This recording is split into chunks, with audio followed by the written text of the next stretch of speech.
Hello, everyone. Welcome. It is Monday again. Woohoo!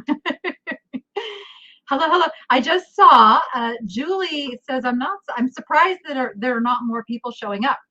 I think what happens now, people will get the notification that I've gone live, and that's when we'll start seeing the watchers. See, I'm watching it build as we speak. So I'm trying something a little new this week. Bougie's getting really good about being out of the cage. So hopefully by being out of the cage this week, we will not have any screaming. And I gave him some fresh food, so that always helps too. How cold is it in Alaska right now, Marie? Oh my goodness. It's setting in for well, not today, because today is like up in the 70s here. It's beautiful. But we've had a couple of days where it's like, uh-oh, it's official. It is the cold season. I don't like cold season. Hello, my peeps that are watching over on Facebook. Welcome, welcome. Seeing you guys putting in some temperatures over there. Yeah, I guess we get to hold on to our warmth a bit longer than everywhere else in the country. So I'm not going to complain. It's 8 degrees and snow to start again today. Oh my goodness. Oh my goodness. Couldn't do it. I couldn't do it. I'm so excited. I spent the morning out working on one of my pods, and I have unburied all of my Christmas stuff. And in the process of unburying all of my Christmas stuff that was not supposed to be buried, but that's a whole nother story, I found all my turtle collection, and there's been something that has really been upsetting me since I moved, and that is that Zena's ashes got packed in a box. And that was never supposed to happen. And so I have frantically been searching for Zena's ashes, and I found them. So I can't even tell you guys like what a huge relief that is, because I know it's just her ashes and she's not like feeling it, but I'm like, my dog got packed in a box and stuck in a pod. Like, yes. And yeah, the person who did all that no longer works for me, because they couldn't follow directions. So there's that. All right, 73 in Fort Myers, Florida. So you're a bit like us here, up in the 70s. 42, 30. No, thank you. No, thank you. But yeah, so Rachel and I went to Home Depot on Saturday.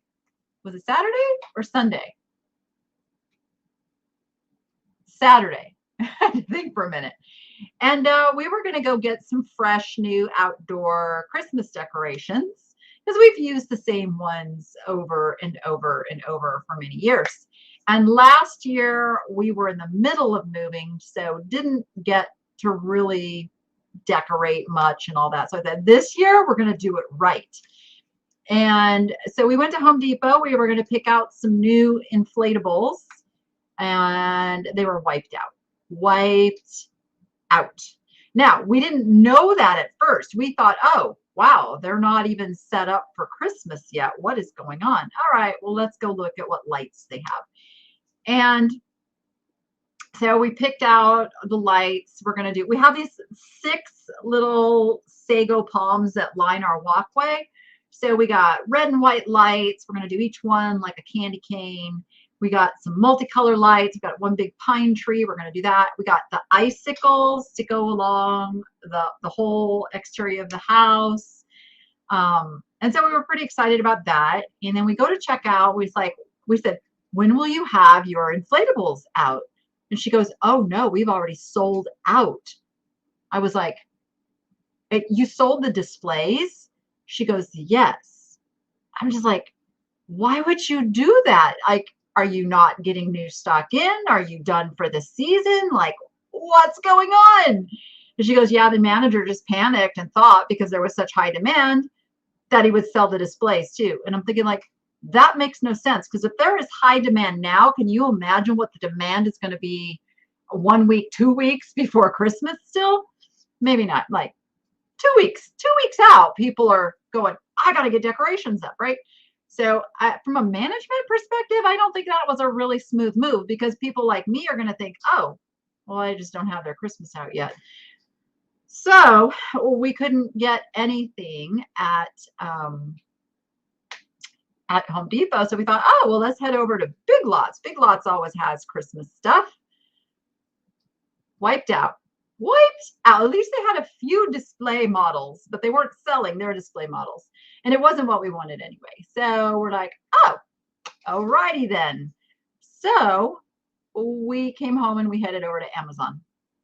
I'm sorry, Amazon is actually, I did shop eBay first. I shopped eBay. I sorted by distance near me, thinking maybe I could do pick up some local pickup ones. That, like, no, there was like nothing. So we headed over to Amazon, and I did a thing. We are going with the Rudolph and the Misfits toy theme. That is going to be our entire front yard display. So that will be coming soon once we get that all done. I do have my handyman coming over Friday morning to help me put up all the lights. So, and hopefully hammer down all the inflatables and all that. Yeah, I know we couldn't get Halloween stuff either. We at the last minute, we tried to get some stuff when we couldn't do that either. How do you scan them to order them online? I'm not sure what you mean, Shelby. Bougie's quiet because number one, Bougie's out of the cage, and number two, Bougie has fresh food. I'm a thinking girl here. I didn't feed him this morning so that he would be occupied and not screaming for the show. Yes. If there's no display or reference in a store. Oh, exactly. Yeah, exactly. Like you can't even see what could be coming back in or what you might want to go online and get. Yeah. Yep. So anyway, we're set. And we're going to set up like all our reindeer. And I have a blow mold nativity, which I no longer feel comfortable putting out front. Sadly, we're in the world of people feeling like they can take whatever they want these days. So I'm putting the blow mold nativity in the backyard. I'm putting the deer in the backyard. So we're going to be enjoying it out there. We have ordered, I keep saying we, my kids don't order anything. I ordered patio heaters to mount up in my patio so we can actually enjoy our patio, especially since I'm having a party on the 18th and I don't know how cold it's going to be. So we're going to be set with heaters and backyard decorations and all good. A store called At Home still have some. I don't know what that is, Kathy. I'm not sure we have that here. I hate to say it, Amazon is my go-to. And a lot of people go, yeah, but you're supporting big corporate in it. But it's like, it's really not, because I know hundreds of Amazon sellers, like people like you and me, sourcing, selling. So hopefully that's who I'm supporting. I feel a sneeze coming on. You keep seeing me pausing. It's like, when you have a sneeze, like right there. Stand by, folks. Stand by 1 moment.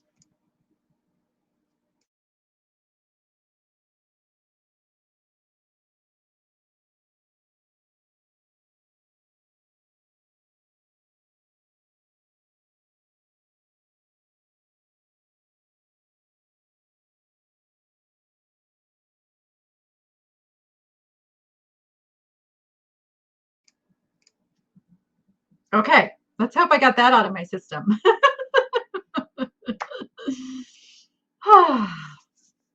60% of Amazon sellers are small businesses. Yes, Vicki, yes.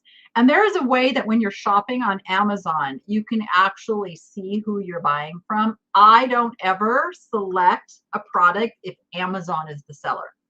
I always select it if it's the little guy. Yeah.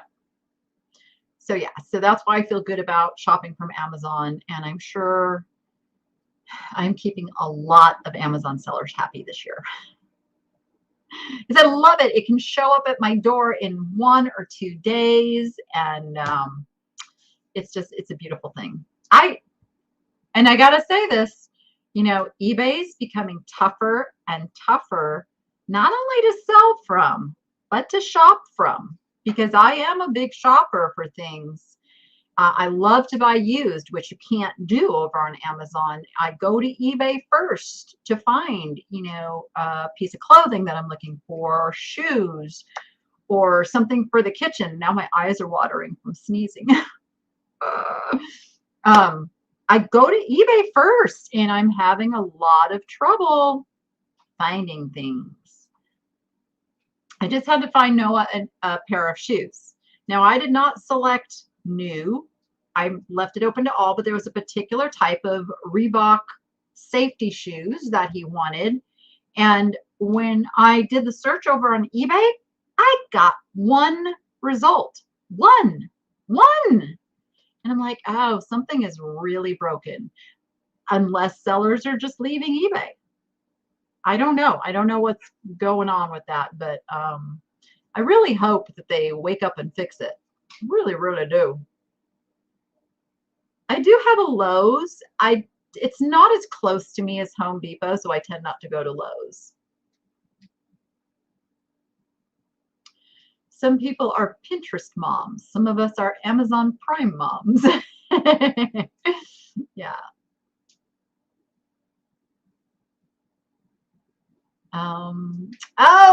Let me give you an update on the supplies debacle.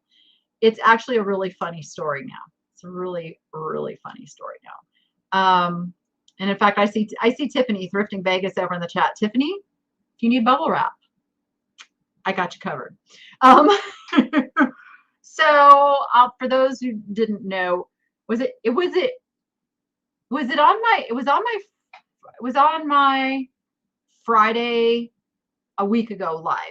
I got a phone call from the delivery person. Oh my gosh. Wait a minute. Hold on. See, this always happens. Now my ex is trying to pick up the kids before I'm done with this.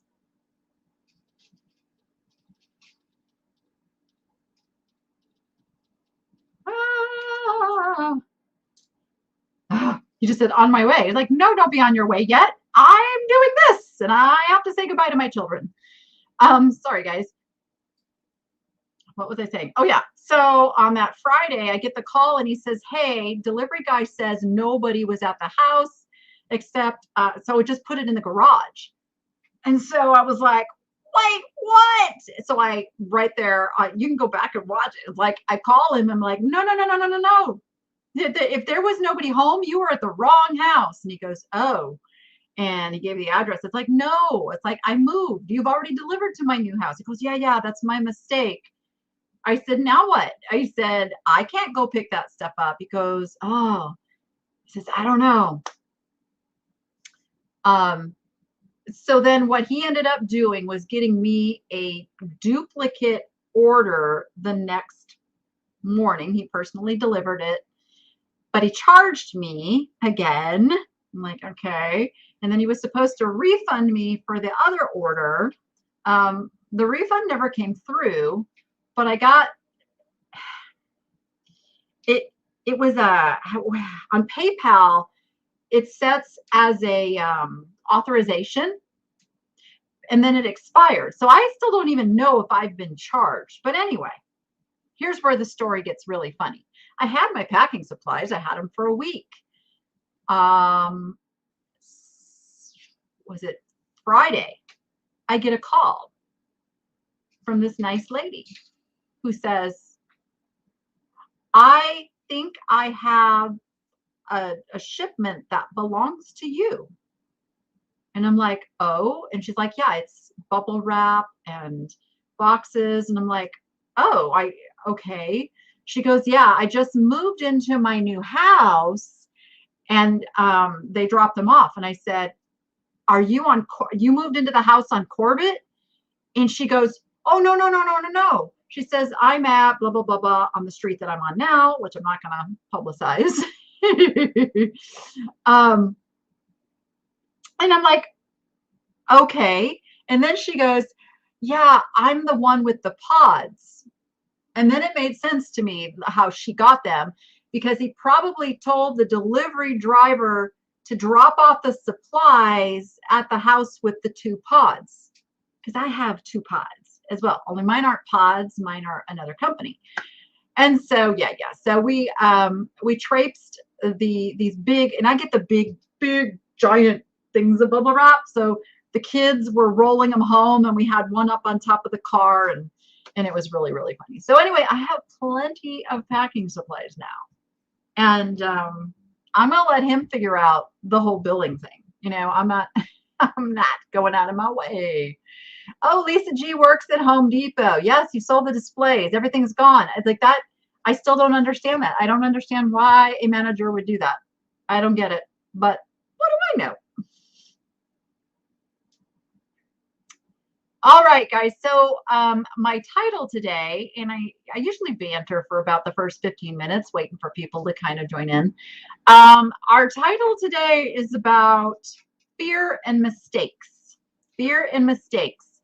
Because it's one of the things, like in the Facebook group that I run, the Niche to Profit Facebook group, a large portion of issues that I see sellers having comes from either fear or the fear of making a mistake or made a mistake. And I will tell you, first of all, if you think you're ever going to get through this life without making mistakes, I got news for you. Making mistakes is actually very productive if you accept that that was a mistake and you can look at what caused the mistake and how it can be avoided in the future. If, on the other hand, you are a person who deflects blame and you go, that was because of him, her, that, this, then you can't learn from it. You've got to own mistakes and then look at it and go, well, how do we make sure that doesn't happen again? And so I was supposed to say, be really, really careful about deflecting something that happens in your business. And I'm not saying everything is your fault, but a lot of times, even things that are other people's fault, like in the case of my packing supplies, there was a communication issue. What could I have done? Are you going to go up? You're going to go to the door? Okay. I could have reiterated my new address when I placed the order, and I didn't do that. I just assumed they had the correct address. So I do take a piece of ownership in how that mistake happened. If I just wanted to say it was all his fault, I did everything perfect, it's very possible it could happen again. But because I can look at it and go, what could I have done better in this to avoid this circumstance? I could have made sure that he had the correct address. So that's my part. So I take ownership of that. Even though I didn't really have the responsibility, it wasn't something that I should have had to do because I had already given him all the new information on the previous order. A delivery had already been made here, but that would have avoided the issues. Let me just peek over here at the chat, see what you guys are talking about. Hold on. I need to start buying boxes. Where would you suggest I get them? eBay. Yeah, so that's a great question. And you guys know I'm a big advocate of, once you get into this and you are doing a regular amount of shipping, one of the ways to always know like how to calculate your shipping weights for your listings is because you're consistently using the same boxes, and you know what those boxes weigh, and you know how much to add to the item weight. So that's one thing. And it's just, you know, the consistency and the ease of storage and all of that for me. So I found a local company to purchase the boxes from wholesale. I see in the group a lot of people will answer this question with using companies like, or not even like going to U-Haul and buying boxes, or going to even Home Depot or retail venues. What you must keep in mind is those stores purchased those boxes from a wholesale company and increase the price so that they can make some profits on them. So if you can find the wholesale source, find out where those places are getting their boxes from, that's where you want to go. And sometimes you have to buy in quantity in order to get the good deals, but that will cut your costs substantially. Sorry guys, like throat's doing funky stuff today. So you want to search for wholesale. I used to go to a little U-Pack and Ship, like a little franchise, and I asked them where they got their supplies from because I was interested in, you know, buying in bulk bags. They ended up offering me a very sweet deal on packing peanuts because it gave them the ability to increase their order size, which gave them a bigger discount. So there's that possibility too. Finding a little mom and pop packing place and saying, could we join forces, and could I get a good price on buying in bulk from you guys, that kind of a thing. That being said, the places I would order online for supplies would be bubblefast.com. And I even have, I've known, these are friends of mine, they are family run business, and they have given me a code to give out for a 10% discount. It's not huge, but it's, you know, every penny counts. They are, use the code DANNI at checkout. I don't get any affiliate cut, anything. That's simply a discount I can pass on to you guys at bubblefast.com. I do get the free quarterly supplies from eBay itself. If you have a store that is a basic, premium, or anchor, you get a quarterly. Hey, we're not doing that. Quarterly coupon to get free supplies. So I utilize that as well. And then I can order like things like poly bags and that sort of thing at really good prices off of Amazon. So we go there. All right. Tiffany, you just said beer and steak. Well, yeah, it could be that too. We'll go with it. Oh, awesome, Kathy. She says she shopped at Bubble Fast for 15 years. Great folks. They are great folks. And it's really good. It's good quality supplies. Really good quality supplies. Oh, I'm not allergic to the bird. Nope. I am not allergic to any animals. Nope, nope, nope, nope. God wouldn't do that to me. Come on. I think they do. Yeah, they pretty much have everything. And Julia, they're not too far from you. So check them out. They're actually pretty, I can't remember if they're in Wisconsin or they're right around, they're in the Midwest there somewhere. So they're not too far from you. All right. Okay. So mistakes happen. They happen in this business. They happen. You can list something with incorrect information. I do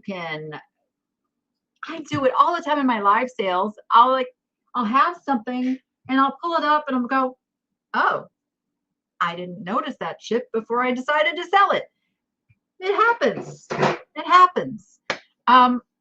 So my message to you with the mistake thing and being afraid to make mistakes is stop trying to be a perfect human being, because that is going to cause you a lot of stress and anxiety, and it's never going to happen. It's just never going to happen. So, would you like to come over here? Okay, come here. Step up. Want to come over? Step up. There we go. You got to stay with me, though, okay? You got to stay over here. All right.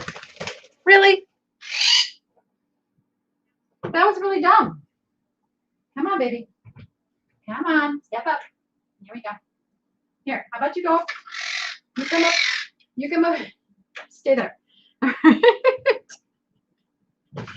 So Bougie is just a baby. So Bougie is not quite 3 months old, for anybody who is wondering. So still has a lot to learn and is getting there. So, well, we're working on him. If he starts screaming, I'm going to have to let Rachel in here to come and grab him. You be quiet. You just found out that you sold an item that you didn't store well and it shipped. Okay. And you know what? With those things, you just take ownership of it. You give the greatest customer service you possibly can. You go to the customer and you tell them the truth and say, I just took this out of my inventory to ship to you. I noticed the damage. Send them a picture. Say, would you still like the item? And offer them a discount, if they would still like the item, and just bend over backwards to make it right. It's the best you can do. It is the best you can do. And then the issue is, then you go back and look at the storage of your inventory and go, how do I prevent this from happening again? What do I need to do to protect these fragile items from chips, cracks, and damage? So that's the lesson there. Yeah. You can't stress, my friends. Stress is the root cause of, I would say, about 90% of chronic illnesses out there. Stress makes us sick. It literally makes us sick. And if you can come up with ways to relieve that stress and deal with things without, and let me just say right now and here, I don't have this down yet. I spent this morning very stressed out. Carrie can tell you. Carrie's in the garage shipping and she's hearing me like, ah! When I found Zena's ashes in a box, and I was just like, I stress. I do. So I'm not saying like I've got the magic answer on how to control stress, but I do know it's like a daily process to keep my mind aware that I do need to work on it, that I do need to breathe in situations more and not let it, like, that pit in your gut feeling. Well, that's an actual physical thing that's happening in your body. It's releasing cortisol and sending adrenaline hormones, and those are the things that literally make you sick. So when you feel yourself going there, that's when you got to go, oh, I got to deal like with this so that this doesn't happen. I personally lean on my faith for that.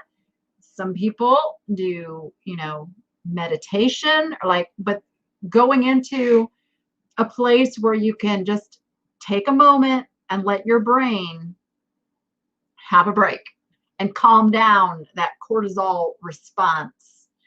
That I used to live in that like 24/7. I swear I had it in my sleep, and now I've gotten it down to just situational.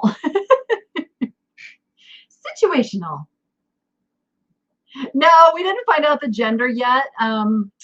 It just acts like a boy to me. I said, I'm just picking it. Are you a boy?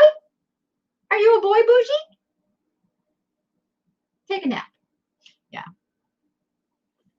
We're going to do the DNA test soon.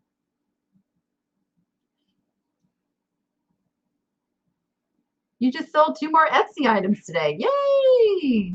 Right on. How many are doing the 2 a day and watch them pay. I'm a little behind. Did I get some up yet? I don't think I got some up yesterday. There's just not enough hours in the day sometimes for me. I really need to get a lister going for me, but I'm trying to keep up there with that 2 a day. Oh, you let those negatives stress us out. And here's the other thing. In this business, there's nothing personal.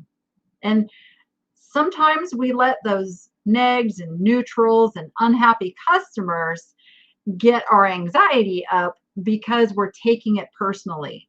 They're saying that we didn't do the job right. We didn't pack it good enough. We didn't describe it good enough. We take it very personally. So I'm going to just put this in your head as a little mantra when that happens. It's business, not personal. It's business, not personal. They don't know you. They don't know you. And frankly, they don't care about you. They care about getting their stuff in whatever way they expected it, whether or not it's right or wrong. That's just it. That's just it.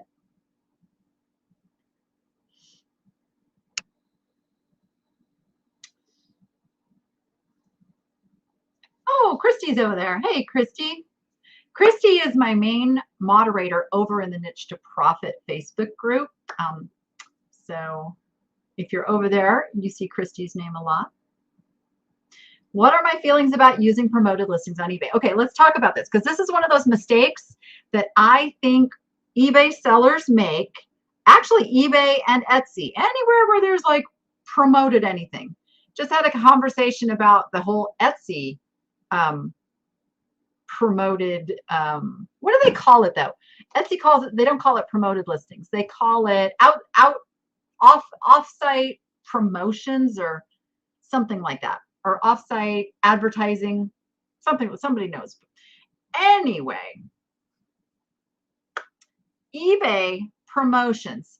This is the thing you always have to keep in mind with eBay. eBay is a large publicly traded corporation.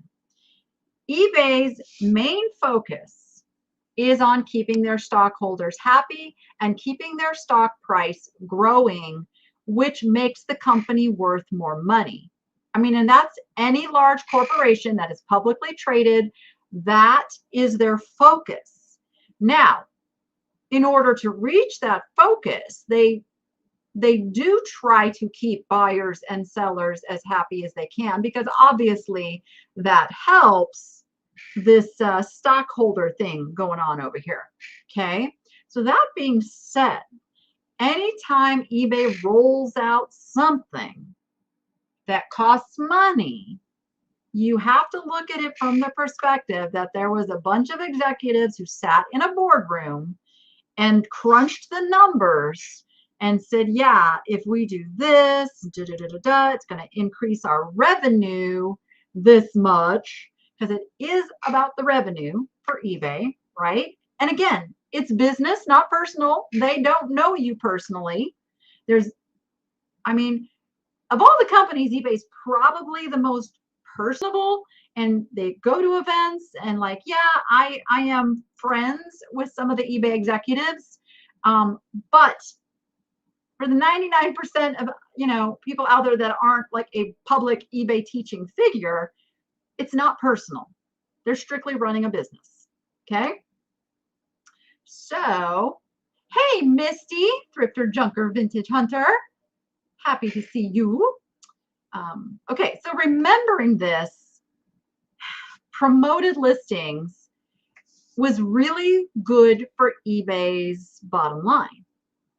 Think about graphs and charts and revenue. They could show on their financial reports, look, this gained us this amount of profits. And I would say for my audience that sells antiques and collectibles and pottery and glass and vintage, you do not need to use promoted listings. And the way to know that is if you do a search and you only have a page of results, which is happening more and more, there's no reason to pay eBay any extra money to have it on the same page where your organic listing shows up. And that's what I see so often. The organic listing and the sponsored listing or the promoted listing show up side by side. And if the customer clicks the promoted one, you just paid eBay a percentage more than you would have had to do if they make the purchase. So be very, very careful about what you are promoting. Now, promoted listings does make sense if you sell commodity items, if you sell things where there's heavy competition. And that can fall into some of the collectible categories, things maybe like Pyrex or more common collectibles where there's, you know, a lot more sellers selling that. So then it can be strategic. But for most things that I see, you don't need it. You don't need it. And so I would say don't blanket use promoted listings and give eBay any more money than you have to give them. Because remember, you're already giving eBay about 13% when you sell something. So if you promoted that listing for another 2 to 5%, that's in addition to what you're already giving them. Okay. And I know most of us are not numbers crunchers, but if you really sat down and looked at how that's spelled out with, you know, your net profit, you might be shocked. So just getting sales doesn't mean you're making money. Our goal in this is to make money. And that's why you will see me in the thrift stores and such say, you know, no, and a lot of times it's because something is, I know is going to be a very large, heavy item to ship. And let's say the shipping would be $20. And yes, there may be a customer willing to pay that, but they're looking at the big picture. They're going, the total price being like, yeah, I'm going to pay less because I got all the shipping. And then that high shipping, you're still paying that 13% on. So don't forget that. If it's $20 shipping, you're paying, oh gosh, I put myself in a math situation. I'm pulling up the calculator. Who's good at math? You see if you can get it over there before I can do it on the calculator. So $20 times 13%. Who's got it? I'm going to give you guys a chance because there's a lag. I'm going to wait the lag time and see if somebody did that in their head. Honor system. I'm sure you could because it wasn't that hard of a thing to figure out.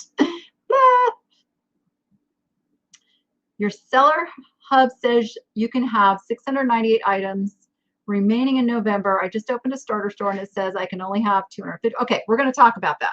We're going to talk about that. Yep, it's $2.60. So that's an additional $2.60 you just gave eBay. And let's say your net profit on that item was 10 bucks. Now you just reduced your net profit down to a little over 7 bucks. And that doesn't seem, you know, like $2, but it adds up. It really adds up. I am a big, big follower of Marcus Lemonis. And if you watch episodes of The Profit, how he breaks down just the little numbers and how those little numbers turn into big amounts at the end of the year, that's kind of the logic I go over. I'm sure Carrie thinks I'm crazy when I'm like, okay, this box costs this much in this box, so we try to get it in this, but you know, I'm always thinking like, save that 10 cents because 1,000 of those 10 cents is, I just did a math thing to myself again. What's 1,000 tens? Is it $100? Oh my goodness. See, math is not my strong point. I don't want to give you guys the wrong number. Yes, $100. Okay. Should just trust it when I say it. So that's $100. Who can afford to take a $100 bill and toss it to the wind? I don't think anybody can. So just really staying on top of those numbers. I do want to address this. I want to address this. Okay, I can do that, and then I can kind of see where you were scrolling to. All right, Marie, here's the thing. You have, every seller has listing limits. We all have them. The biggest of sellers still have limits. They're just really, really high. I think mine's like 50,000 items. So I'm never going to reach that. But every seller has limits. So that first number, your seller hub says you can have 698 items. That's your selling limits. So should you get to the end of that 698 items, you can call eBay and say, I need an increase in my seller limits. And every 30 days, they will increase your limits if you ask. And then with the store, what you're referring to is how many zero insertion listings that you get. So you get 250 listings that you don't pay an insertion fee on. And so you're paying a listing fee on 33 listings. So at some point, and if Christy's still here, Christy's really good with these numbers. There's a certain point where it makes sense to pop up to the next level of store so that it balances out those listing fees. Does that make sense? That answer your question? What is the difference between selling on eBay and Amazon? As far as, I mean, they're both marketplaces that have third-party sellers. That's what we are. We're third-party sellers, and it's no different than, you know, listing on Poshmark and Etsy and Mercari and all those other sites. They're all marketplaces that allow third-party sellers to sell on their platform. So the main difference selling on eBay and Amazon to me is that, well, number one, I really can't sell what I love to sell on Amazon. Amazon is a marketplace that is mostly commodity items. It's things that people go, I need a curtain rod. I need a pair of shoes. Oh, I need a widget, you know, and I need it fast. And that's where they go. They usually know what they're looking for. They put it in, pop it up, put it in their cart and order it. Okay, that's Amazon. For the Amazon sellers, it's finding those items that fit the marketplace, and you can do merchant fulfilled, which is the same as what we do with eBay. You get the order, you ship it out, or you can do fulfilled by Amazon, which is pretty much what I think most Amazon sellers do, because that's just the way to go. You send it all off to their warehouse and they manage it, they ship it, and then you get paid. eBay's more like you're running your own business and you're utilizing their platform, and you have to fulfill all your orders and all of that. So, does that answer your question, Andrea? Are import-export taxes huge when shipping to USA? Some of my international reseller friends out there may be able to answer that, because I don't know. I don't know. Amazon is bougie. Yeah, Amazon for me, I was good at Amazon. I made a lot of money on Amazon, but you know what? Hated it. I hated it because I had to source in retail stores to find, you know, the retail goods, or I had to go find wholesale sources. It was way too much like working for Amazon to me.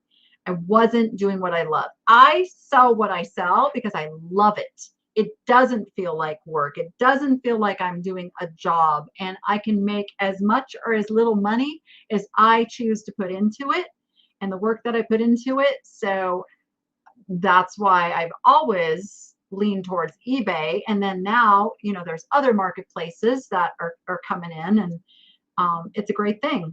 I'm not solid eBay anymore. I used to be an eBay cheerleader. I used to be out there smoothing over whatever change they made, and, you know, telling everybody, you know, it's going to be okay.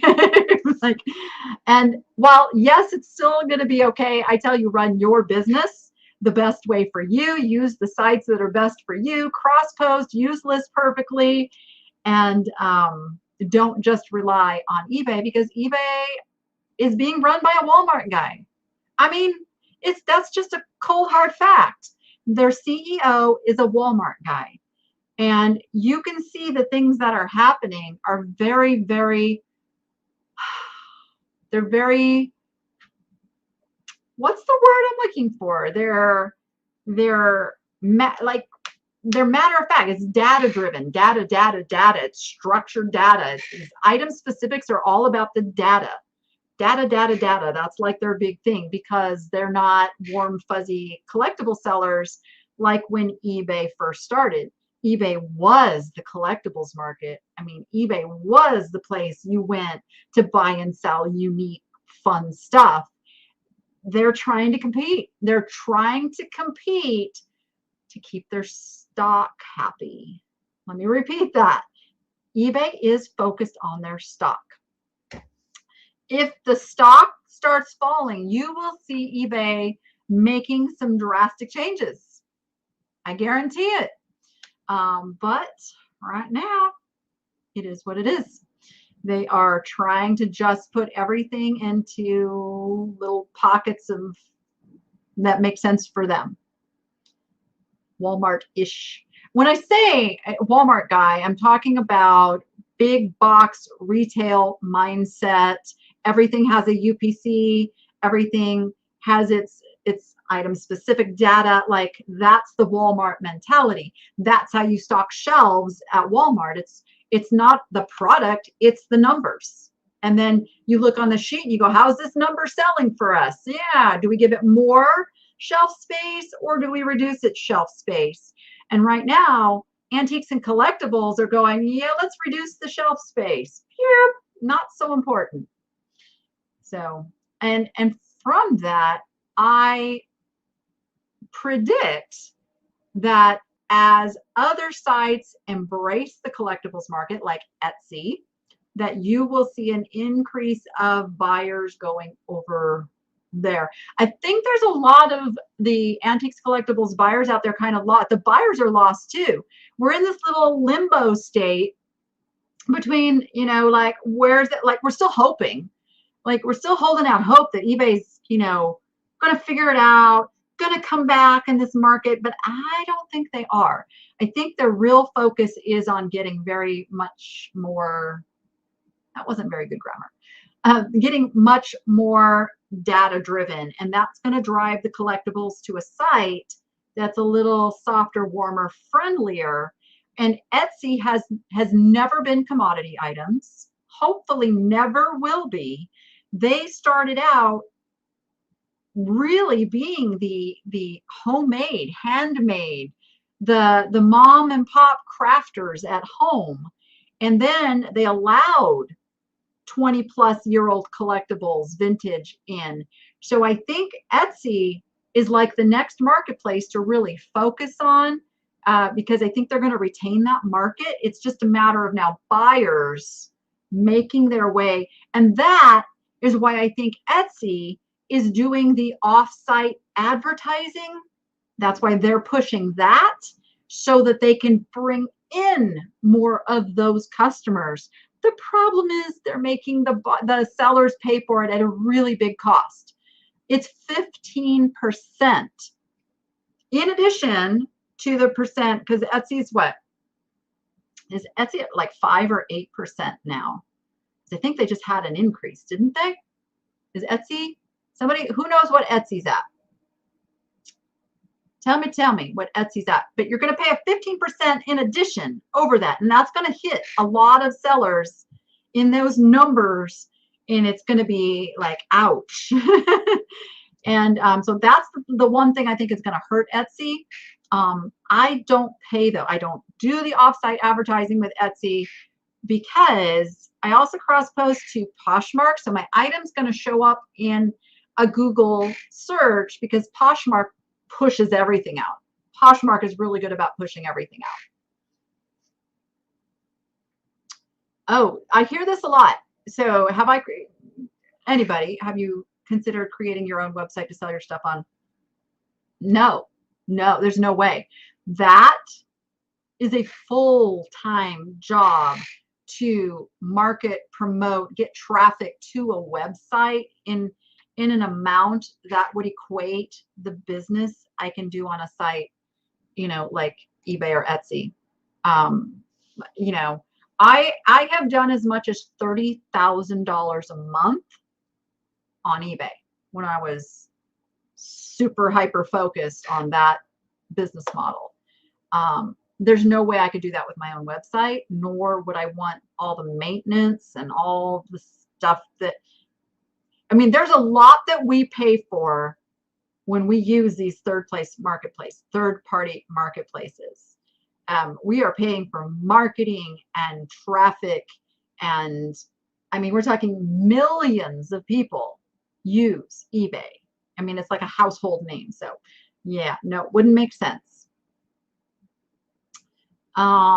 Say you are cross-posting a vintage glass bowl. Here, let me put this up so everybody can read it. On eBay and Etsy, I have free shipping on my Etsy store. What is your strategy for pricing that piece on both sites on $35? So if you're doing free shipping on Etsy, you're going to want to increase your price to include that shipping. So I've seen a lot of discussions about free shipping. Free shipping isn't free, guys. It's math free shipping is what it is. It's just math free. It makes it so the buyer doesn't have to do addition of the price of the item and the shipping, because it's not free. We all know that. So you have to build that shipping price into the item price. And I used to, when free shipping first became a thing, I was early adapter. I went for it. I loved that most sellers were not yet doing it because it gave me a distinct advantage. And then pretty much everybody started doing free shipping. And over the last couple of years, now we've seen a transition back to, okay, people understand free shipping now. Buyers are more savvy to it. And no, I'm not getting a sweet deal. They're just including the shipping and the price. So it's not so much a thing anymore. It's a strategy. You can use it. But you have to build that shipping, and you have to build the worst case scenario shipping into the item price, which can make your item a little bit more expensive to somebody in the zones closer to you. So just be aware of that. See, with shipping costs constantly increasing, will online reselling almost be a thing of the past? No, not even, no. And resellers will only sell locally. No, it's not going to happen. And I've heard this argument for a decade. We are just evolving with retail. Online retail is still not at full capacity. It's not even begun to be at full capacity yet. It's probably going to take another 10 to 20 years for that to happen. So people adapt. People learn that this is just what things cost. Look at your gas prices. We grumble about it, but we pay it. We pay it because there's no alternative. The alternative is for people to get in their car and go drive to a retail store and try to find what they want. People are not, we are a lazier and lazier society. It is not going to happen. We're at the point now, look at companies like Instacart and Grubhub and Postmail, like all these things that we have somebody go and get our item and deliver it to our door and pay a premium for that. This is no different. We are the Grubhub of vintage and collectibles. If they want it, they either have to go out, go to the thrift stores, go treasure hunting for it, which is a lot of time and gas and all of that and aggravation, or go on to eBay, look at it, go, yep, that's what I'm going to pay for that. So yeah, it's not going anywhere. I think,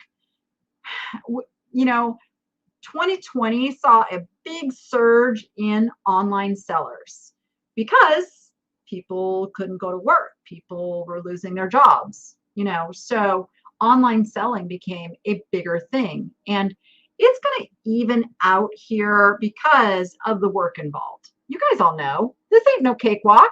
This is work. If you want a full-time income from this, you have to put in full-time hours. There's no way around it. If you just want a hobby income from it, you can put in a couple of hours here and there. But if you are serious about making this a business, you must put in the time and the energy and the hours to make that happen. And most people don't want to do that. When they realize how much work it is, they quit. So no, I don't think we're ever going to see where it's not a great way to make money. All right, before I get too far behind in all of this, because it's almost time to wrap it up.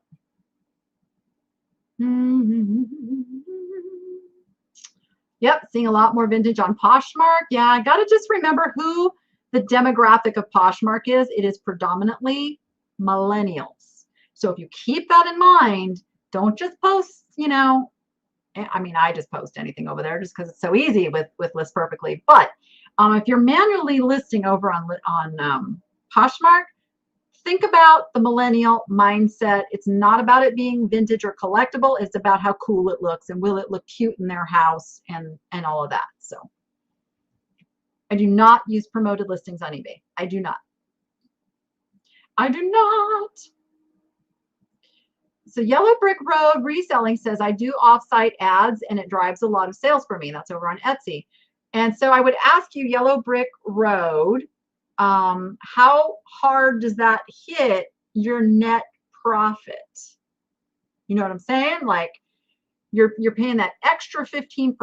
Are you accounting in that into your prices? Are you raising your prices to reflect that? And not sure, you know, here's the thing, A/B testing, would the item have sold without the offsite ad? Is it just a good time for people to be shopping and finding your item? Or was it truly the offsite ad? See, those are all questions I ask in my brain before I give a company more money. Let's see. Yep, lots of things have grown off of eBay.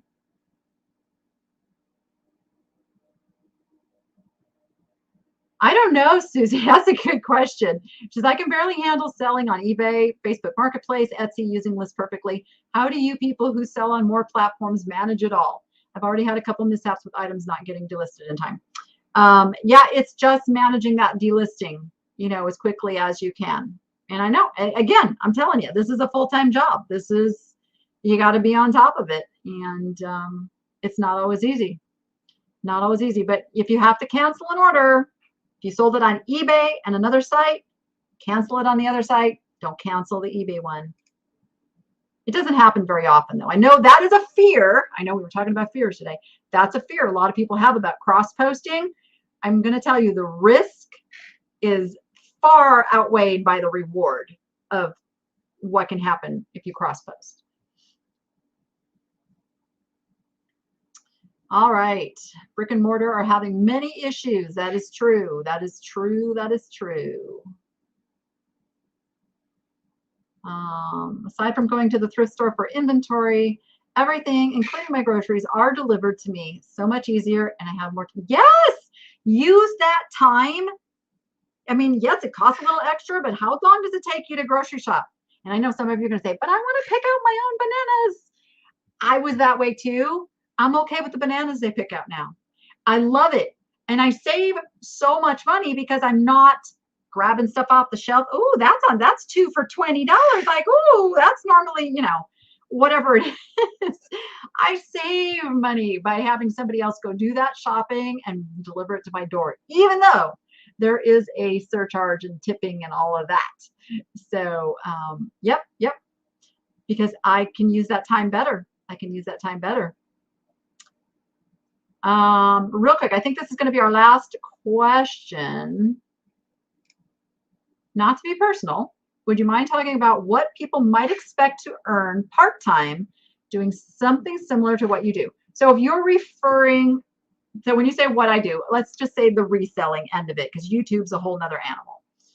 On the reselling end, I will tell you, before I ever had a YouTube presence, before I ever had social media, I could sell $5,000 a month in my sleep, like just working the business, right?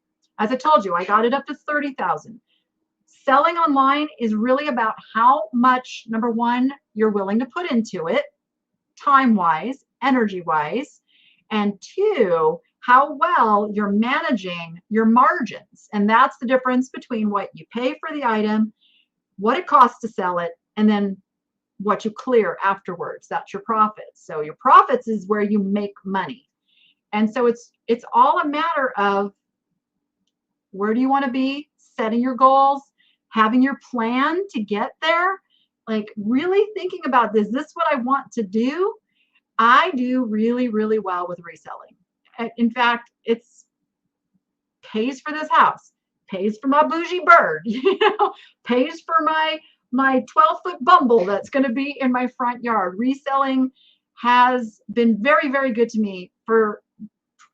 I've been reselling for before eBay was invented. I just did it locally. But 25 plus years. So it can be everything you want it to be, but you have to be willing to put in the work. And it's the same thing with the YouTube channel. I'm going to say that too. YouTube has been very, very good to me. I am absolutely ecstatic that I have this revenue source as well. But it took me 7 years before I really, really jumped into it in a way that would make me money. And then it took another 6 months to get monetized. And then it is a full-time job in and of itself, beyond any of the reselling stuff. I mean, editing each of those videos takes minimum 3 to 4 hours, minimum 3 to 4 hours to edit per video. So, but again, it can be whatever you want it to be if you're willing to put in the work. And that, my friends, is really what it all comes down to. It's really what it all comes down to. What Danny tried that program, didn't like it. What are we talking about? Oh, you're talking about other cross. Yeah, I try everything, you guys. I'm a tester. I have to test everything. And I came back to List Perfectly. I'm just going to tell you, there's nothing better than List Perfectly for cross posting. Hands down, 100%. So if you want to tap into the cross posting thing and you want to use an app or service, I highly, highly recommend List Perfectly. And if you're going to test it, you might as well get 30% off your first month. The code is the niche lady. Down in the description is a link. But yes, you guys, this life, we get out of it what we put into it. That's the bottom line. And no matter what you do.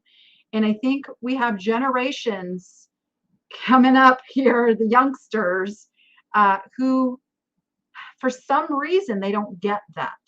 They think it's going to be kind of handed to them. They think, I don't have to do much. And remember, they're popping into the reselling world too.